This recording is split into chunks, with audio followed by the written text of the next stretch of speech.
Andrew Pocklington from the University of Chicago. Hi, thank you for the introduction. My name's Andrew. I'm a graduate student of Osh Clerk at the University of Chicago. And today I want to tell you a bit about my research on using symmetry breaking interactions to stabilize driven systems.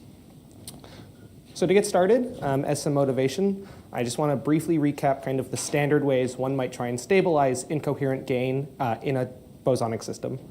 So before I even do that, I just want to stress two things. Firstly, I'm talking about incoherent gain only. So I'm thinking about a reservoir that is incoherently adding photons to a bosonic system, kind of like that. And second of all, I'm thinking about bosonic systems because I want something with an infinite dimensional Hilbert space, and so it can truly become unstable.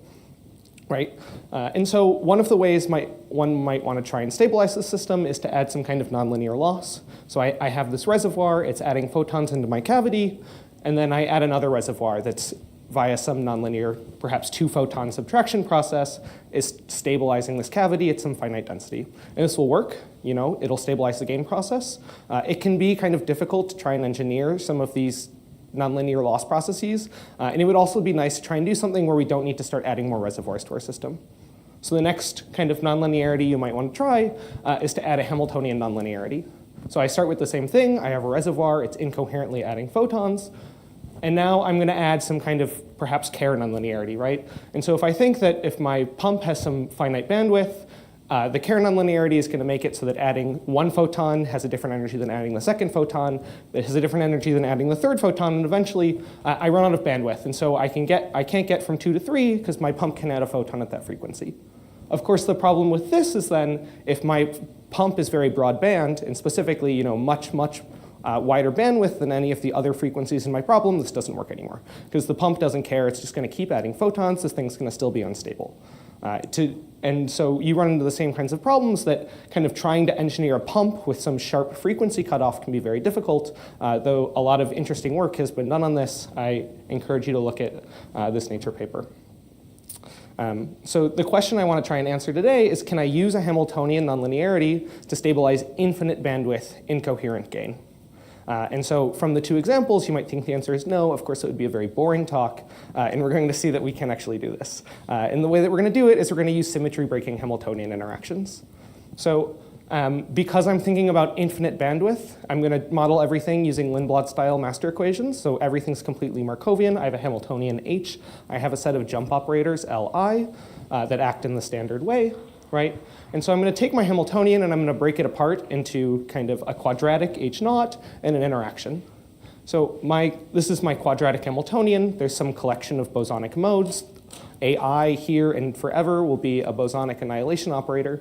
And there's some kind of symmetry, U. That's, it's protecting some normal mode of this quadratic system, and my jump operators are configured in such a way that this normal mode is only seeing gain. And so at this quadratic level, this system is unstable because I have some symmetry-protected normal mode that's just being pumped, and perhaps the other modes have some loss on them. So now I'm going to add my symmetry-breaking interaction that, perhaps it's a quartic interaction, perhaps it's something different, but the idea is that it breaks the symmetry, and so when the system gets pumped up to high density, the interaction starts becoming important, and it forces all of these normal modes of the non-interacting Hamiltonian to hybridize together, and then this gives a way for the unstable mode to start leaking photons out, and we can restabilize again at some finite density. So this is kind of the general mechanism, and I'm going to spend the rest of the talk kind of going through examples of how we can see this happen and what kind of interesting steady states we can get out of this. So the first thing is I'm going to take some kind of chiral sublattice symmetry. So for my non-interacting Hamiltonian, this is just going to be some 1D hopping, where all of my Hamiltonian is just beam splitters are hopping, where photons can hop down this lattice. And this has this chiral sublattice symmetry. So this is interesting for me because this generates a symmetry-protected mode that always has 0 energy, and it has weight on only odd sublattice or odd lattice sites whenever the total number of sites n is odd. And so it looks like this. And so now I know how to add Markovian gain and loss to make this unstable, right? I pump perhaps weakly on the odd numbered sites, and I have loss on the even numbered sites. And so at this quadratic level, no matter how weak my pump is, this one symmetry-protected mode will always be unstable because it only sees gain. And this system will, in the long time limit, the photon number will blow up. So now I can add symmetry breaking interactions to restabilize this. And it can be as simple as something like on-site care. So I take this on-site care interaction, and one can think that, when I have 0 photons, the care interaction does nothing. When I add 1 photon, it still does nothing. But then once I have 2, things start to change. And you can think that essentially all this is doing is when the photon number gets very large, it makes this mode start to hybridize with the even-numbered sites, which is kind of what I've pictured here. So once I have high density, the symmetry-protected mode isn't protected anymore, and now it starts to see the loss, and this thing will become stable again.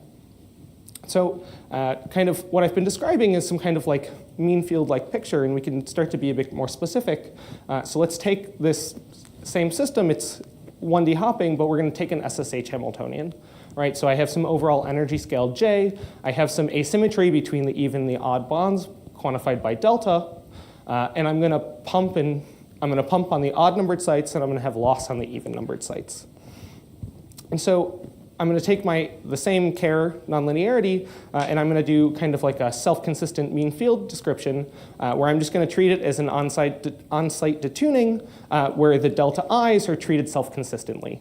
And so one can think that when I have no photon density, I just have I can diagonalize this, now quadratic mean field Hamiltonian, and I can look at the spectrum. And so at 0 photon density, all the delta i's go away. I just get plain SSH. I have 2 bands, and I have the symmetry-protected 0 mode in the middle. But now as my photon density starts to increase, these delta i's become non-zero, and what's happening is my 0 mode is starting to hybridize. It's moving weight onto the even-numbered sites, and it's hybridizing with the upper band, and you can see its energy go up. So I can do this a bit more specifically, where now I'm going to look at the weight of that 0 mode that we see going up and how much weight it has on the even lattice. So at 0 photon density, it has none, which is what we expect. We get the symmetry-protected mode. But now as my photon density starts going up, we get this symmetry-broken mode, where now it has more weight on the even sublattice. Right? And so eventually there's going to be some special point where the imbalance, eta, between the pump and the loss is exactly the same as the overlap of this mode on the even site, and this thing's going to stabilize again. And this lets me predict the steady state photon density in the lattice. And so you can imagine that if you go to the left of this, I'm seeing more of the pump. This thing's unstable. It pushes me to the right. I get more photons, and the opposite thing happens on the other side. And so now I can look at what the steady state of this is going to be, still in this kind of mean field picture. And so because my mode's hybridized, it sees this self-consistent interaction. It's picked up a frequency, and this thing just kind of looks like it did a lasing transition, where now it's oscillating at the self-consistent frequency in time.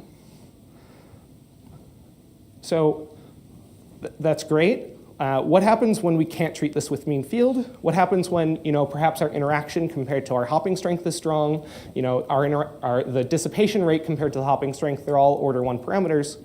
And so you can see that as I start letting my pump get very weak, or the ratio between the pump and the loss get very weak, mean field's telling me that I'm going to have fewer and fewer photons in the lattice, which intuitively makes sense. If you pump more weakly, you get fewer photons. But then if you do exact numerics and you truly diagonalize the system for a few lattice sites, this thing plateaus, which is, OK, it's right there. And so this thing is plateauing to a single photon. And this also kind of intuitively makes sense. If you look at the interaction doesn't do anything in the 1 photon sector, right? And so one can imagine that I'm going to define some parameters. I'm going to pick my pump and the ratio of that to kind of the localization length of the SSH in a smart way. But really, if we just think about, forget all the modes except for this one unstable edge mode, right? And so when it's in vacuum, it's always unstable, right? Because it doesn't see the interaction at all. So it's always going to get pumped up to this 1 photon state. And then this thing still doesn't see the interaction, so it's going to get pumped up again. But now 2 photons can scatter off of each other. So these quickly scatter, they go into the other modes, they dissipate away really fast because the loss is way stronger than the gain. And so this thing comes right back down. And so what we end up getting is just a single photon Fock state stabilized in this topological edge mode of the SSH lattice.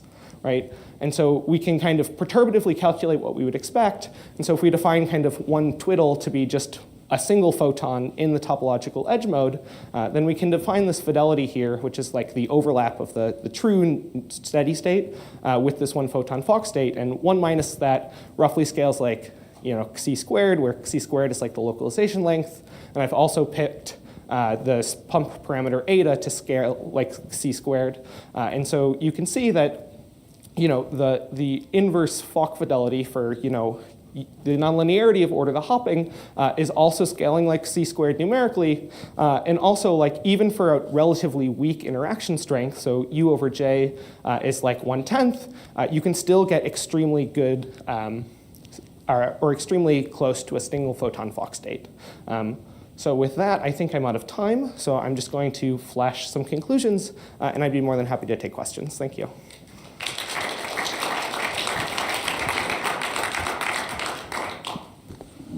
We have time for a quick question. Please.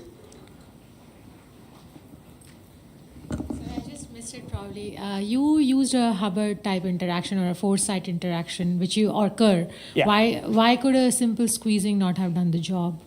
Like a squeezing, Hamiltonian squeezing, not dissipative. Like just like an a squared term. Right, for example. Well, what is the issue?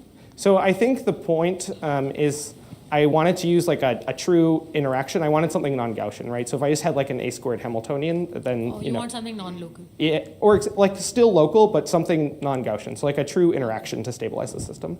Yeah. Thank you. Let's thank Andrew again.